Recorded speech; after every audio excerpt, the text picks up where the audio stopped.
Don't like something very strongly. किसी भी चीज़ को हद से ज़्यादा लाइक मत कीजिए, किसी भी चीज़ के ऊपर हद से ज़्यादा विश्वास मत कीजिए। अपनी ज़िंदगी को यही मत सोचिए कि मैं बस इसी के लिए बना हूँ, नहीं। नई नई चीज़ें ट्राई कीजिए, अपने बिलीव्स को क्वेश्चन कीजिए, क्या वो सच में सही हैं। फैक्ट्स को क्वेश्चन कीजिए, जो किताबों में आपको सिखाया गया उसको क्वेश्चन कीजिए, क्योंकि जब आप ऐसा करते हैं तभी आपके वाइड सोचने की कैपेसिटी जो है वो बढ़ती है, तभी आप वाइड कुछ सोच पाते हैं, तभी आप अपने आप को डिस्कवर कर पाते हैं कि आप कौन हैं। आपको बहुत जल्दी ये भ्रम होने लगता है कि आप कौन हैं, आप क्या कर रहे हैं, आप किस लिए पैदा हुए हैं, लेकिन वो सिर्फ भ्रम ही होता है, वो सच्चाई नहीं होती। उसका दूर दूर तक सच्चाई से कोई लेना देना नहीं होता। कुछ चीज़ें बस आपको अच्छी लगती हैं उस टाइम पे और आप वो सोच लेते हैं कि यही मेरी ज़िंदगी है, चाहे वो सिंगिंग हो गई, चाहे वो पेंटिंग हो गई, डांसिंग हो गई, राइटिंग हो गई, कुछ भी हो गया, व्हाटएवर, वो स्टडी हो गई, किसी भी चीज़ की, वो किसी चीज़ की तैयारी हो गई, किसी कॉम्पिटिटिव एग्जाम्स की, कोई गेम हो गया, उसको आप अपनी लाइफ मान लेते हैं, आप अपने आप को उससे जोड़ देते हैं। अच्छी बात है, डेडिकेशन होना चाहिए किसी भी चीज़ के लिए, लेकिन सिर्फ उसी चीज़ को लाइफ मत मानिए। लाइफ उसके बहुत ज़्यादा बियॉन्ड है। लाइफ एक चीज़ का नाम नहीं है। हर चीज़ जो आपके आसपास घट रही है वो आपकी ज़िंदगी है, चाहे वो आपसे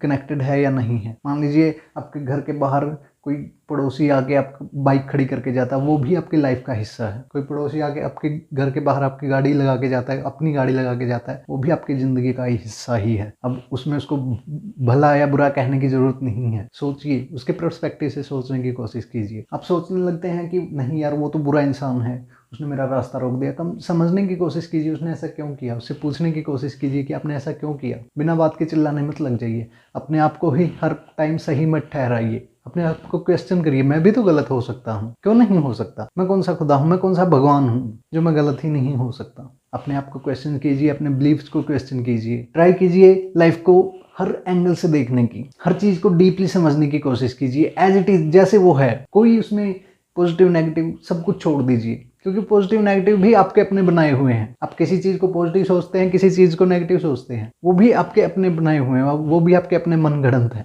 एज इट इज़ देखिए, वो क्या सिचुएशन है, उस सिचुएशन को एज इट इज़ देखिए। लाइफ में अलग ही मजा आना शुरू हो जाएगा आपको। लाइफ एक अलग ही लेवल पे चली जाएगी आपकी। क्यों? क्योंकि आप उसमें रोज़ रोज़ नई नई चीज़ें देखने लग जाएंगे, रोज़ नई नई चीज़ें एक्सपीरियंस करने लग जाएंगे। और वो तभी हो पाएगा जब आप सिर्फ ये कहना छोड़ेंगे कि नहीं, सिर्फ मुझे यही चीज़ें पसंद हैं और मैं इन्हीं चीज़ों को अच्छा मानता हूँ, बाकी सब चीज़ें बुरी हैं।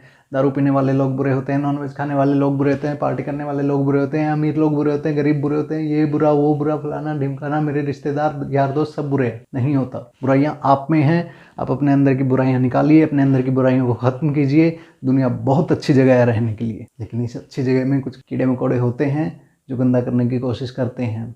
उनको छोड़िए। अगर वो ज़्यादा ही तंग कर रहे हैं तो कोर्ट हैं, कचहरियाँ हैं, बहुत सी चीज़ें हैं, उनमें उनका इलाज भी होता है। लेकिन अपनी लाइफ को अपने हिसाब से जीना छोड़िए। सिर्फ एक चीज़ पे पक्का करके ही अपने हिसाब से जिए, लेकिन एक चीज़ पे पक्का करके जीना छोड़िए कि नहीं, सिर्फ मैंने ये बोल दिया यही सही है, बाकी सब गलत है।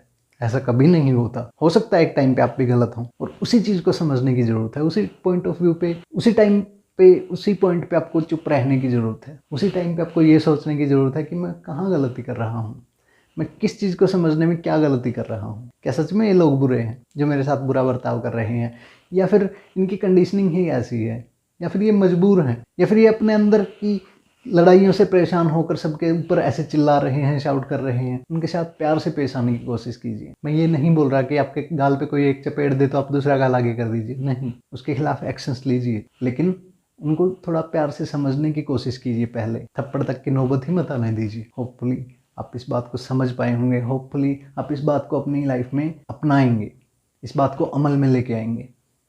Thank you.